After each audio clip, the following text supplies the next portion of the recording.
দান করলে যে সম্পদ বাড়ে বা সম্পদে বরকত হয়, এটি আমরা সকলেই জানি। আজকে কোরআনে কারীম থেকে এই সম্পর্কিত একটি খুবই ইন্টারেস্টিং মজার একটা তথ্য আপনাদের সাথে আলোচনা করব ইনশাআল্লাহ বিইذনিল্লাহ। কোরআন শরীফে দান করা সম্পর্কে রব্বুল আলামিন বিভিন্ন শব্দ চয়ন করেছেন। যেমন কোথাও বলেছেন ওয়া আনফিকু, তোমরা খরচ করো, কোথাও সাদাকা শব্দ উল্লেখ করেছেন। আজকে আমরা আলোচনা করতে চাই রব্বুল আলামিন কোরআন শরীফে খুবই মজার একটা শব্দ উল্লেখ করেছেন দান করা সম্পর্কে, সেটা হলো কারদুন, কর্জ, যেটাকে আমরা বলি ঋণ দেওয়া। রব্বুল আলামিন বলেন মান যাল্লাযী ইউকরিদুল্লাহ কারদান হাসানা, কে আছে যে রব্বুল আলামিনকে উত্তম ঋণ প্রদান করবে। তাহলে আল্লাহকে ঋণ দেওয়া মানেটা কি? আল্লাহর তো টাকা পয়সার সম্পদের প্রয়োজন নাই, তাইলে আল্লাহকে ঋণ দেওয়া মানে আল্লাহর রাস্তায় খরচ করা, আল্লাহর জন্য সম্পদ ব্যয় করা। তাহলে যে ব্যক্তি আল্লাহর জন্য সম্পদ ব্যয় করবে, এই দান করাটাকে রব্বুল আলামিন করদন ইউকরিদুল্লাহ কারদান হাসানা, কর্জে হাসানা হিসাবে রব্বুল আলামিন উল্লেখ করেছেন। অর্থাৎ মানুষ কখন ঋণ নেয়? অভাবগ্রস্ত হলে ঋণ নেয়।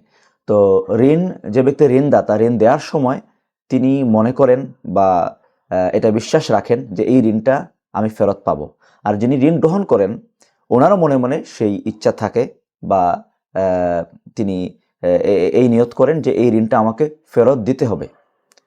যদিও মানুষরা ঋণ নিয়ে অনেক সময় টালবাহানা করে, ঋণ ফেরত দিতে চায় না, কিন্তু রব্বুল আলামিন এই ক্ষেত্রে সম্পূর্ণ ব্যতিক্রম। তিনি প্রতারণা, ধোঁকাবাজি এগুলো থেকে তিনি পবিত্র, পাক।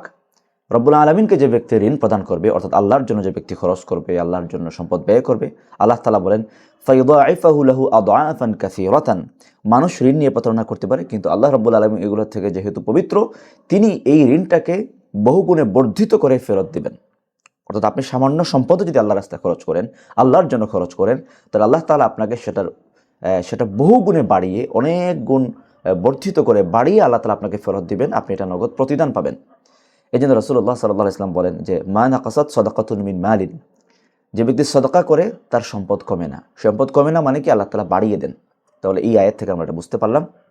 এবং বিভিন্ন হাদিসে পাওয়া যায়, যারা নবী সাল্লাল্লাহু আলাইহি ওয়াসাল্লাম বলেন যখন মানুষ দান করে তো আল্লাহ রাব্বুল আলামিন তার দানটা গ্রহণ করেন, এবং একটা উটের বাচ্চাকে যেভাবে মালিক ছোট থেকে বড় করে লালন পালন করে, এভাবে আল্লাহ রাব্বুল আলামিন তার দানকে বাড়িয়ে দেন, দানকে লালন পালন করেন এবং বহুগুণে এটাকে বর্ধিত করেন।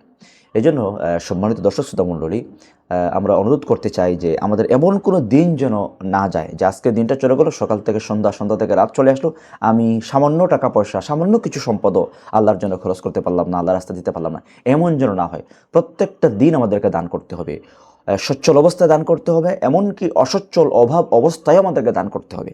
যে বলবেন অভাব অবস্থায় কেন দান করব? আপনি যদি চান আপনার অভাবটা চলে যাক, আপনি যদি অভাব মুক্ত জিন্দেগি লাভ করতে চান, অভাব থেকে আপনি বাঁচতে চান, আপনি যদি সচ্ছল হতে চান, তাহলে যেটুকু আপনার সম্পদ রয়েছে সেগুলো থেকে আল্লাহর রাস্তায় দান করতে হবে। এবং কোরআন শরীফে সচ্ছল অসচ্ছল উভয় অবস্থায় দান করার কথা কিন্তু আসছে। মুত্তাকিদের গুণাবলী আলোচনা করতে গিয়ে রব্বুল আলামিন বলেন আল্লাযীনা ইউনফিকুনা ফিস সাররাই ওয়াদ দাররাই, যারা খরচ করে, দান করে সচ্ছল অবস্থায় এবং অসচ্ছল অবস্থায়। তাইলে সচ্ছল অবস্থায় দান করা, অসচ্ছল অবস্থায় দান করা, উভয় অবস্থায় আমাদেরকে দানশীল হতে হবে, দানে অভ্যস্ত হতে হবে। নিজেরা দান করব, আমাদের বাচ্চাদেরকে, আমাদের পরিবারকেও দানে অভ্যস্ত করে গড়ে তুলব। দান করা আর কোনো বিকল্প নাই। এবং যারা কৃপণতাবশত দান করে না, আল্লাহ নবী সাল্লাল্লাহু আলাইহি ওয়াসাল্লাম যে কয়টা মন্দ গুণ থেকে আল্লাহ রাব্বুল আলামিনের কাছে আশ্রয় চেয়েছেন এবং উম্মতদেরকে আশ্রয় চাওয়ার জন্য তিনি উৎসাহিত করেছেন, এর মধ্যে একটা হলো কৃপণতা। যে আল্লাহুম্মা ইন্নী আউযু বিকা মিনাল বুখলি, যে আল্লাহ তুমি কৃপণতা থেকে আমাদেরকে মুক্তি দান করো, আশ্রয় দান করো। তাহলে কৃপণ ব্যক্তি, কৃপণদের সম্পদে কখনো বরকত হয় না। কৃপণতা করে সম্পদ যারা জমিয়ে রাখে, এদের সম্পদ ধ্বংস হওয়ার জন্য আল্লাহ রাব্বুল আলামিনের নির্ধারিত ফেরেশতারা বদদুআ করেন প্রত্যেকদিন। তো প্রত্যেকদিন আকাশ থেকে দুজন ফেরেশতা নেমে এসে একজন এই কথা বলেন, আল্লাহুম্মা আতি মুনফিকান খালাফা, আল্লাহ যারা যেটুকু দান করলো তুমি দানকারীদের সম্পদ বাড়িয়ে দাও, যেটুকু দান করেছো তুমি ততটুকু বাড়িয়ে দাও। আরেকজন বলে আল্লাহুম্মা আতি মুমসিকান তালাফা, যারা কৃপণতাবশত সম্পদ জমিয়ে রাখলো, কিচ্ছু দান করলো না, অথচ দান করার তার সামর্থ্য ছিল, তুমি তার সম্পদকে ধ্বংস করে ফেলো। তাহলে সম্মানিত দর্শক শ্রোতা মণ্ডলী, আমরা আলোচনা শেষ পর্যায়ে এটাই বলতে চাই, আমাদেরকে দানশীল হতে হবে, প্রত্যেকটা দিন দান করতে হবে, সচ্ছল অবস্থায় দান করতে হবে, অসচ্ছল অবস্থায় দান করতে হবে, নিজেরা দান করতে হবে, পরিবারকে দানে অভ্যস্ত করতে হবে। আমরা যত বেশি দান করব, এটার বিনিময়ে নগদ দুনিয়াতে আপনি ফলাফল প্রত্যক্ষ করবেন, আপনার সম্পদের মধ্যে, আপনার সকল কাজের মধ্যে রব্বুল আলামিন বরকত দান করবেন। আল্লাহ তাআলা আমাদের সবাইকে দানশীল বান্দাদের অন্তর্ভুক্ত হওয়ার তৌফিক দান করুন। হাযা ওয়া সাল্লাল্লাহু আলা নবিয়িনা মুহাম্মদ ওয়া আলা আলিহি ওয়া আসহাবিহি ওয়া বারিক ওয়া সাল্লাম।